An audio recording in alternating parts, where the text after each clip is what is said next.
ஞானமும் பரிசுத்தாவியின் வழிகாட்டலுக்காக ஜெபம். உண்மையின் ஆவியானவர் என்னில் வாழ்கிறார்.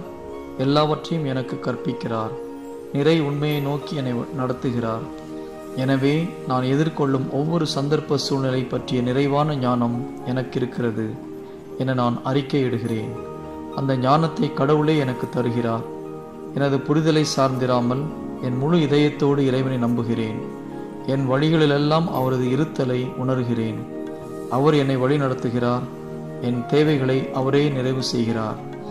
கிறிஸ்துவின் வார்த்தை அதன் நிறை ஞானத்தோடு என்னில் குடியிருக்கச் செய்கிறேன். நல்ல ஆயனை நான் பின்தொடர்கிறேன். அவரது குரலை நான் அறிவேன். அந்நியரின் குரலுக்கு செவி சாய்க்க மாட்டேன். இயேசுவே எனது ஞானம், எனது நேர்மை. அவரே என்னை புனிதப்படுத்துபவர். அவரே எனது மீட்பு. எனவே கடவுளின் ஞானத்தை நான் அடைந்துள்ளேன். அவர் காட்டும் நேரிய வழியில் நான் நடக்கிறேன். அறிவால், ஞானத்தால், ஒழுக்கத்தால் அவர் என்னை நிரப்புகிறார். கிறிஸ்துவில் நான் புது படைப்பாகிறேன். இயேசு கிறிஸ்துவில் நான் புது படைப்பாகிறேன். இயேசு கிறிஸ்துவில் நான் கடவுளின் கை வேலைப்பாடு.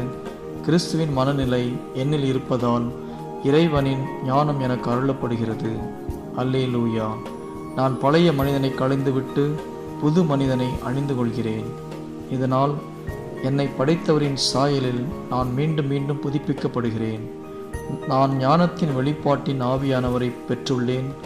ஆதலால் என் அறிவு கண்கள் ஒளி பெறுகின்றன. புதுப்பிக்கும் கடவுளின் வார்த்தையால் ஒரு மாற்றம் அடைகிறேன். ஆமென்.